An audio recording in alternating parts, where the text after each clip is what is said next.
Hey everybody, it's Miss Elizabeth and I'm here for bedtime stories. I know my environment looks a little different. That's because I'm going to be starting to record these in my office at work instead of at home. So, at least until we get through with Holes, if nothing else. So yeah, back with Holes, of course, by Louis Sacker.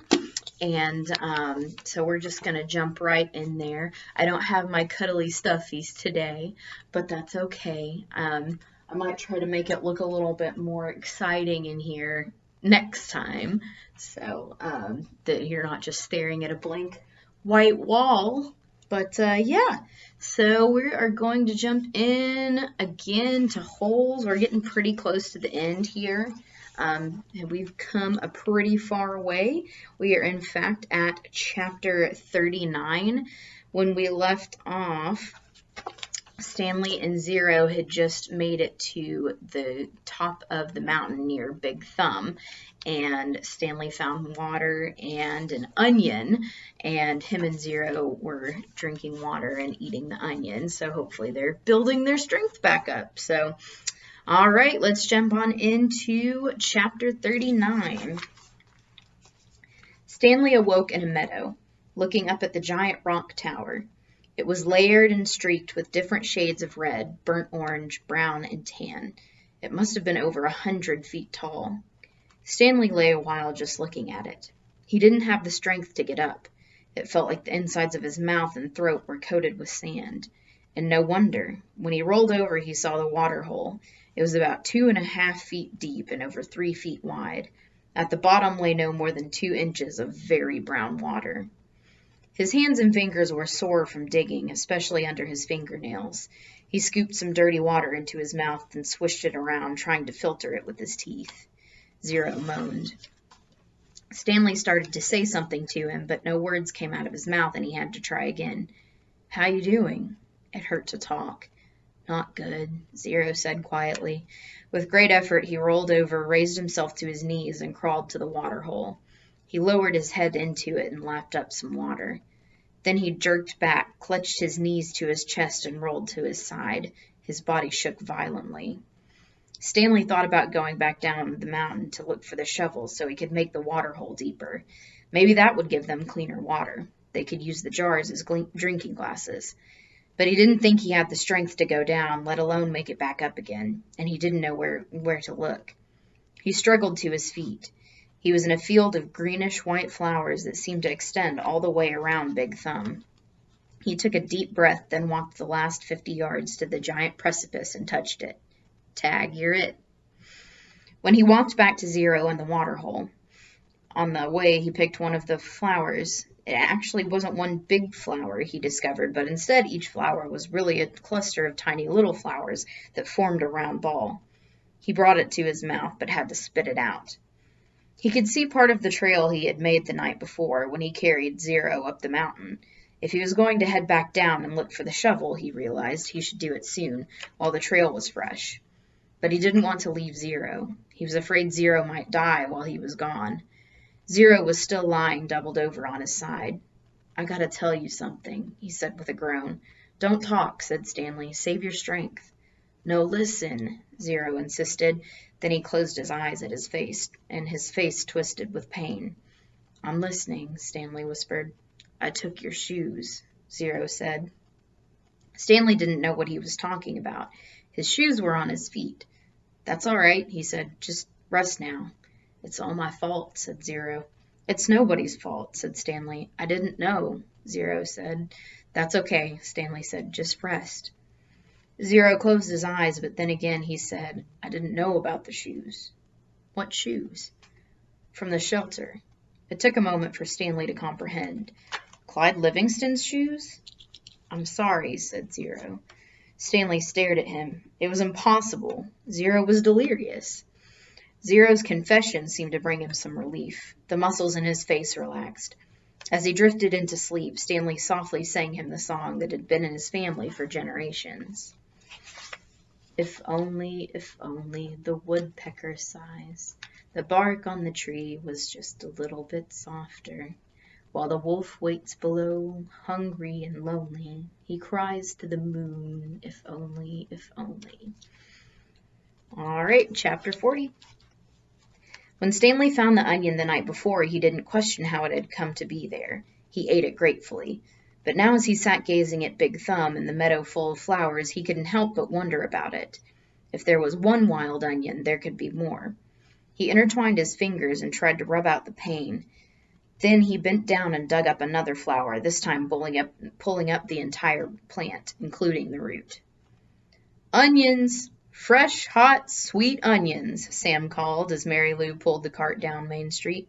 8 cents a dozen. It was a beautiful spring morning. The sky was painted pale blue and pink, the same color as the lake and the peach trees along its shore. Mrs. Gladys Tennyson was wearing just her nightgown and robe as she came running down the street after Sam. Mrs. Tennyson was normally a very proper woman who never went out in public without dressing up in fine clothes and a hat, so it was quite surprising to the people of Green Lake to see her running past them. "Sam!" she shouted. "Whoa, Mary Lou," said Sam, stopping his mule and cart. "Good morning, Mrs. Tennyson," he said. "How's little Becca doing?" Gladys Tennyson was all smiles. "I think she's going to be all right. The fever broke about an hour ago, thanks to you." "I'm sure the good Lord and Doc Hawthorne deserve most of the credit." "The good Lord, yes," agreed Mrs. Tennyson, "but not Doc Hawthorne. That quack wanted to put leeches on her stomach." "Leeches! My word! He said they would suck out the bad blood. Now you tell me, how would a leech know good blood from bad blood?" "I wouldn't know," said Sam. "It was your onion tonic," said Mrs. Tennyson. "That's what saved her." Other townspeople made their way to the cart. "Good morning, Gladys," said Hattie Parker. "Don't you look lovely this morning?" Several people snickered. "Good morning, Hattie," Mrs. Tennyson replied. "Does your husband know you're parading about in your bedclothes?" Hattie asked. There were more snickers. "My husband knows exactly where I am and how I am dressed, thank you," said Mrs. Tennyson. "We have both been up all night and half the morning with Rebecca. She almost died from stomach sickness. It seems she ate some bad meat." Hattie's face flushed. Her husband, Jim Parker, was the butcher. "It made my husband and me sick as well," said Mrs. Tennyson, "but it nearly killed Becca, what with her being so young. Sam saved her life." "It wasn't me," said Sam. "It was the onions." "I'm glad Becca's all right," Hattie said contritely. "I keep telling Jim he needs to wash his knives," said Mr. Pike, who owned the general store. Hattie Parker excused herself, then turned and quickly walked away. "Tell Becca that when she feels up to it to come by the store for a piece of candy," said Mr. Pike. "Thank you, I'll do that." Before returning home, Mrs. Tennyson bought a dozen onions from Sam. She gave him a dime and told him to keep the change. "I don't take charity," Sam told her, "but if you want to buy a few extra onions for Mary Lou, I'm sure she'd appreciate it." "All right, then," said Mrs. Tennyson. "Give me my change in onions."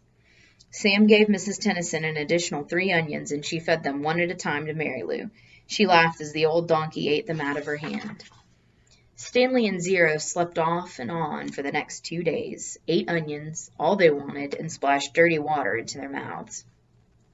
In the late afternoon, Big Thumb gave them shade.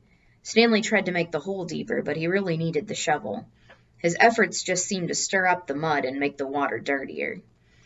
Zero was sleeping. He was still very sick and weak, but the sleep and the onions seemed to be doing him some good.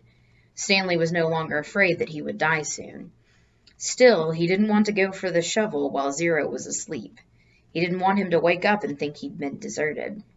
He waited for Zero to open his eyes. "I think I'll go look for the shovel," Stanley said. "I'll wait here," Zero said feebly, as if he had any other choice. Stanley headed down the mountain. The sleep and the onions had done him a lot of good as well. He felt strong. It was fairly easy to follow the trail he had made 2 days earlier. There were a few places where he wasn't sure he was going the right way, but it just took a little bit of searching before he found the trail again. He went quite a ways down the mountain, but still didn't find the shovel. He looked back up toward the top of the mountain. He must have walked right past it, he thought. There was no way he could have carried Zero all the way up from here. Still, he headed downward, just in case. He came to a bare spot between 2 large patches of weeds and sat down to rest. Now he had definitely gone too far, he decided. He was tired out from walking down the hill. It It would have been impossible to have carried Zero up the hill from here, especially after walking all day with no food or water. The shovel must be buried in some weeds. Before starting back up, he took one last look around in all directions. He saw a large indentation in the weeds a little farther down the mountain. It didn't seem likely that the shovel could be there, but he'd already come this far. There, lying in some tall weeds, he found the shovel and the sack of jars. He was amazed. He wondered if the shovel and sack might have rolled down the hill, but none of the jars were broken except the one which had broken earlier. And if they had rolled down the hill, it is doubtful that he would have found the sack and shovel side by side. On his way back up the mountain, Stanley had to sit down and rest several times. It was a long, hard climb. 41. Zero's condition continued to improve. Stanley slowly peeled an onion. He liked eating them one layer at a time. The water hole was now almost as large as the holes he had dug back at Camp Green Lake. It contained almost 2 feet of murky water. Stanley had dug it all himself. Zero had offered to help him, but Stanley thought it better for Zero to save his strength. It was a lot harder to dig in water than it was in a dry lake. Stanley was surprised that he himself hadn't gotten sick, either from the sploosh, the dirty water, or from living on onions. He used to get sick quite a lot back at home. Both boys were barefoot. They had washed their socks. All their clothes were very dirty, but their socks were definitely the worst. They didn't dip their socks into the hole, afraid to contaminate the water. Instead, they filled the jars and poured the water over their dirty socks. I didn't go to the homeless shelter very often, Zero said, just if the weather was really bad. I'd have to find someone to pretend to be my mom. If I'd just gone by myself, they would have asked me a bunch of questions. If they'd found out I didn't have a mom, they would have made me a ward of the state. What's a ward of the state? Zero smiled. I don't know, but I didn't like the sound of it. Stanley remembered Mr. Pendanski telling the warden that Zero was a ward of the state. He wondered if Zero knew he'd become one. I liked sleeping outside, said Zero. I used to pretend I was a Cub Scout. I always wanted to be a Cub Scout. I'd see them at the park in their blue uniforms. I was never a Cub Scout, said Stanley. I wasn't good at social stuff like that. Kids made fun of me because I was fat. I liked the blue uniforms, said Zero. Maybe I wouldn't have liked being a Cub Scout. Stanley shrugged one shoulder. My mother was once a Girl Scout, said Zero.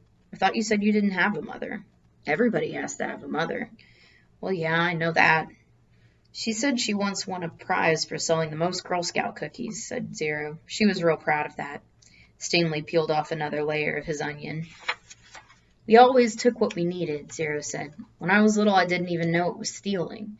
I don't remember when I found out, but we just took what we needed, never more. So when I saw the shoes on display in the shelter, I just reached in the glass case and took them. Clyde Livingston's shoes? Asked Stanley. I didn't know they were his. I just thought they were somebody's old shoes. It was better to take someone's old shoes, I thought, than steal a pair of new ones. I didn't know they were famous. There was a sign, but of course I couldn't read it. Then the next thing I know, everybody's making this big deal about how the shoes are missing. It was kind of funny, in a way. The whole place is going crazy. There I was wearing the shoes, and everyone's running around saying, What happened to the shoes? The shoes are gone. I just walked out the door. No one noticed me. When I got outside, I ran around the corner and immediately took off the shoes. I put them on top of a parked car. I remember they smelled really bad. Yeah, those were them, said Stanley. Did they fit you? Pretty much. Stanley remembered being surprised at Clyde Livingston's small shoe size. Stanley's shoes were bigger. Clyde Livingston had small, quick feet. Stanley's feet were big and slow. I should have just kept them, said Zero. I'd already made it out of the shelter and everything. I ended up getting arrested the next day when I tried to walk out of a shoe store with a new pair of sneakers. If I had just kept those old smelly sneakers, then neither of us would be here right now. All right, I think that sounds like a good place to stop for now. So thanks again for joining me. I hope you all have a good night, and I will see you soon. Bye.